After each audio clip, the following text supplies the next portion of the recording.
जय श्री राम। हर हर महादेव। जय हिंदू राष्ट्र। हिंदुत्व दर्शन आपका अपना चैनल है और इस पर आपका हार्दिक अभिनंदन है।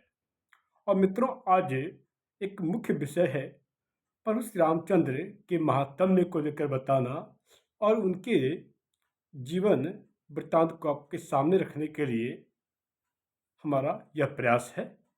और मित्रों, बारंबार को किसी के द्वारा यह कहा जाता है कि जय श्री राम के नारे पर प्रश्न उठाया जाता है, पर जिन्हें भी यह पता नहीं हो जय श्री राम के नारे के पीछे क्या तर्क है और क्यों बारंबार राम राम भजना चाहिए, क्यों इसके पीछे आखिर इसकी महत्ता क्या है, इसको बताने के लिए जब भी किसी भी आदर्श पुरुष की बात की जाती है तो यही कहा जाता है उस आदर्श व्यक्ति का जीवन मर्यादा पुरुषोत्तम श्री रामचंद्र जैसा हो। क्योंकि जब भी एक आदर्श पिता, आदर्श पुत्र, आदर्श भाई, आदर्श पति और आदर्श सम्राट की बात हो तो प्रभु श्री रामचंद्र ही हम सभी के मन में आता है। और यही सर्वोत्तम उदाहरण है कि एक आदर्श पुरुष का जीवन कैसा हो। आदर्श मर्यादा पुरुषोत्तम श्री रामचंद्र का जन्म 8,80,111 वर्ष पूर्व हुआ था और प्रभु श्री रामचंद्र का जन्म का संबंध त्रेता युग से है और त्रेता युग के समाप्ति के अब तक 12,96,000 वर्ष व्यतीत हो चुके हैं, पूरे हो चुके हैं।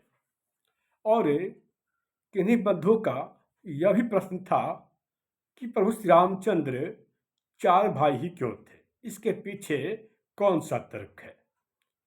सनातन हिंदू धर्म वैदिक संस्कृति के अनुसार पुरुषार्थ के 4 प्रकार होते हैं। सबसे पहला है धर्म, दूसरा अर्थ, तीसरा काम मोक्ष और चौथा मोक्ष। धर्म, अर्थ, काम, मोक्ष। प्रभु श्री रामचंद्र धर्म के अवतार हैं और भरत मोक्ष के अवतार हैं। लक्ष्मण, भगवान लक्ष्मण काम के अवतार हैं और शत्रुघ्न, भगवान शत्रुघ्न अर्थ के अवतार हैं। तो इसके पीछे का मूल कारण यह है कि श्री रामचंद्र 4 भाई क्यों थे। मर्यादा पुरुषोत्तम श्री रामचंद्र की जहाँ पर शिक्षा दीक्षा हुई थी, जहाँ पर उन्होंने शिक्षा प्राप्त किया था, आज इस जगह को हम सभी भलीभांति जानते हैं और इस जगह का नाम है बाराबांकी। तो बाराबांकी वह जगह है जहाँ पर प्रभु श्री रामचंद्र 12 कलाओं में निपुण हुए थे और उन्होंने शिक्षा वहाँ प्राप्त की थी। अतः सरकार से निवेदन है कि इसे भी भव्य तरीके से सुसज्जित किया जाए और इसे हम सबके सामने एक सनातन गौरव की भांति इसे भी दिव्यमान प्रकाश की तरह इसे भी प्रज्वलित किया जाए। और मित्रों, सनातन हिंदू धर्म के अनुसार माताएं राष्ट्र निर्माताएं होती हैं। तो माताएं निर्माताएं होती हैं, इसी वजह से प्रभु श्री रामचंद्र को कौशल्या नंदन कहा जाता है। ठीक इसी प्रकार महायोगेश्वर भगवान श्री कृष्ण, जो कि 64 कलाओं में निपुण थे, इन्हें हम सभी यशोदा नंदन के नाम से जानते हैं। ठीक इसी प्रकार पांडव भी कौन्तेय कहलाए और कर्ण राधेय कहलाए। तो इसके पीछे का मूल कारण यह है। और श्री रामचंद्र का महात्म्य देखिए, उनकी लीला देखिए कि आज जब भव्य नव्य श्री राम का मंदिर बन रहा है तो इस भव्य नव्य श्री राम मंदिर की पहली ईंट को रखने का सौभाग्य कामेश्वर चौपाल को जाता है। अर्थात धन्य है वो कामेश्वर चौपाल जिन्होंने भव्य श्री राम मंदिर की पहली ईंट रखी थी। या दूसरे शब्दों में आप यूँ भी कह सकते हैं कि मर्यादा पुरुषोत्तम श्री रामचंद्र, जो कि 12 कलाओं में निपुण थे, उन्होंने कामेश्वर चौपाल को धन्य कर दिया। और इससे प्रमाणित होता है कि प्रभु श्री रामचंद्र कल्याणकारी हैं, मंगलकारी हैं और धन्य करने वाले हैं।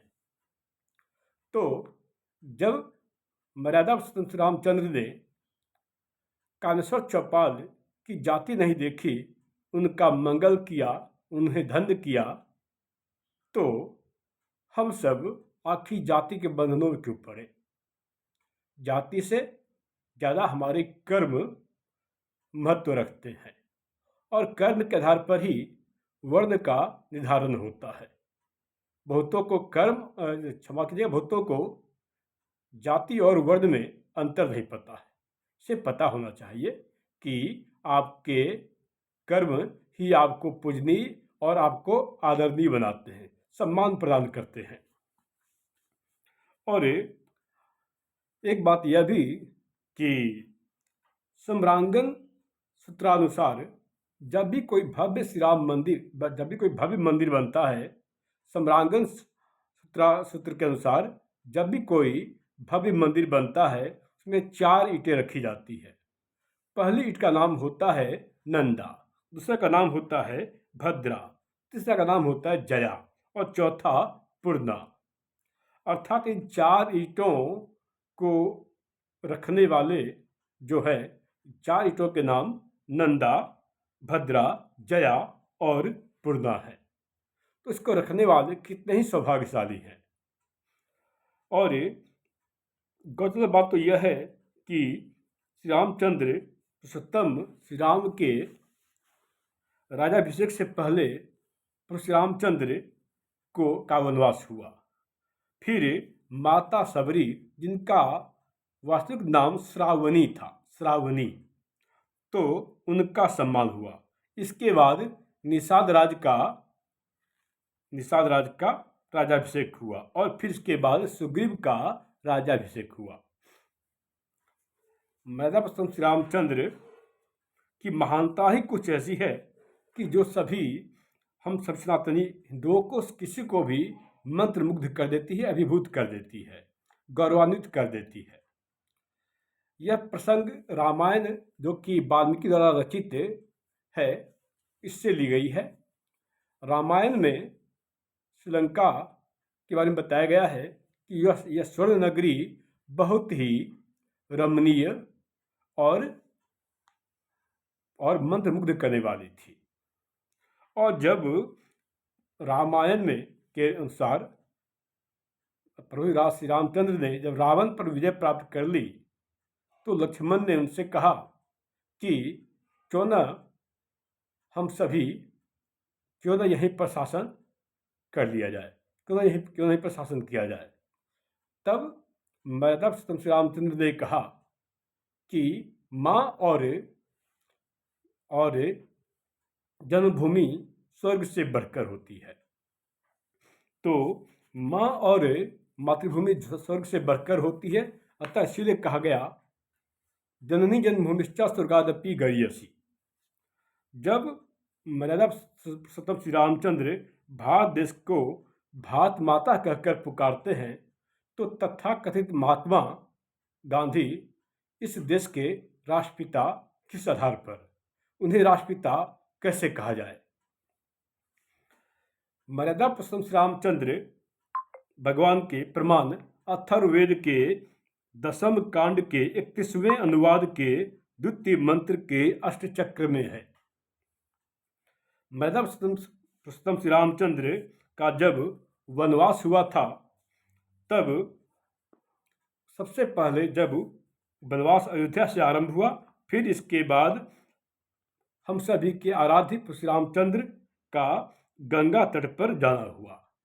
अयोध्या के बाद वो गंगा तट पर पहुँचे, जहाँ पर उनके बचपन के मित्र निषाद राज, जो उनके साथ गुरुकुल में शिक्षा प्राप्त की थी, उनसे उनका मिलन हुआ।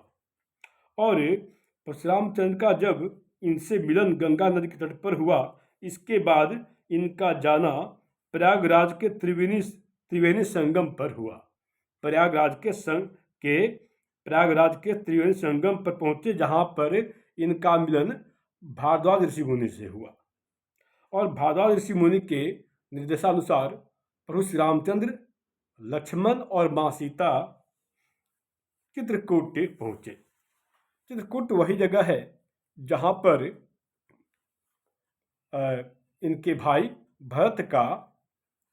भरत उस जगह पर उनसे मिलने पहुंचे थे, और यहीं पर भरत जी का परशुराम चंद्र से मिलन हुआ था, और जो कि उन्हें मनाने के लिए गए थे।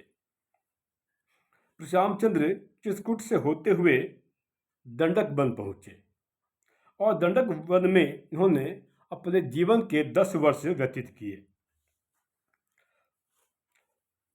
और इसके बाद जब हम सभी के परम आराध्य परशुराम चंद्र महाराष्ट्र के पंचवटी पहुंचे।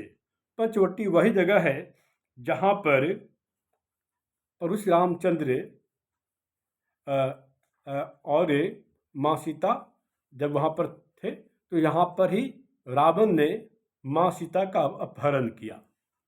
और जब प्रभु श्री रामचंद्र और लक्ष्मण जब नहीं थे, जब माँ सीता का अपहरण हुआ, तो जब रावण इन्हें लेकर के जा रहा था, तो लेपाक्षी से होते हुए जा रहा था। ये लेपाक्षी ही आज के समय में आंध्र प्रदेश के नाम से जाना जाता है। जब लेपाक्षी आंध्र प्रदेश के नाम से जाना जाता, जब रावण माँ सीता को लेपाक्षी से लेकर जा रहा था, तब जटायु ने माँ सीता की रक्षा की थी, और माँ सीता की रक्षा में अपने प्राणों की आहुति दी थी। और परशुराम चंद्र माँ सीता को खोजते हुए किष्किंधा पहुँचे। यही किष्किंधा आज के समय में वर्तमान में कर्नाटक राज्य के नाम से जानी जाती है।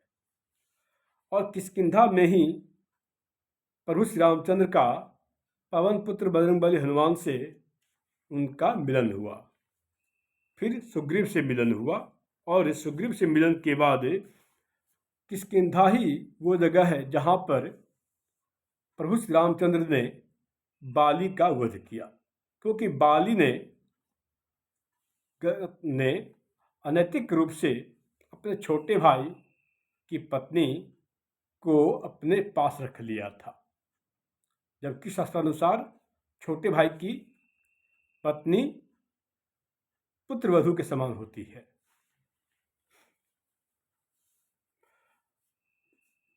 इसके बाद मर्यादा पुरुषोत्तम श्री रामचंद्र, बजरंगबली, सुग्रीव, नल और नील को लेकर तमिलनाडु के रामेश्वरम पहुंचे, और रामेश्वरम में ही प्रभु श्री रामचंद्र ने शिवलिंग की स्थापना की। और एक बात जो मर्यादा पुरुषोत्तम श्री रामचंद्र ये बता दूं कि भगवान विष्णु के 7वें अवतार थे। मर्यादा पुरुषोत्तम श्री रामचंद्र भगवान विष्णु के 7वें अवतार थे। और एक श्लोक के पीछे का बहुत बड़ा तर्क है। यह श्लोक है, रामाय रामभद्राय रामचंद्राय वेदसे रघुनाथाय नाथाय सीताया पतये नमः। इस श्लोक के पीछे का बहुत बड़ा तर्क है। कारण है, राजा दशरथ प्रभु श्री रामचंद्र को राम कहकर पुकारते थे, और रानी कौशल्या जो उनकी माँ थी, इन्हें रामभद्र कहकर पुकारती थी, और इनकी माता कैकेयी इन्हें रामचंद्र कहकर पुकारती थी, और ऋषि वशिष्ठ इन्हें वेदस कहकर पुकारते थे, और अन्य मुनि इन्हें श्री रामचंद्र को रघुनाथ कहकर पुकारते थे, और अन्य मुनि श्री रामचंद्र को रघुनाथ कहकर पुकारते थे, और माँ सीता इन्हें नाथ कहकर पुकारती थी, और समस्त अयोध्यावासी इन्हें सीतापति के नाम से पुकारते थे। इसी से यह श्लोक बना, रामाय रामभद्राय रामचंद्राय वेदसे रघुनाथाय नाथाय सीताया पतये नमः।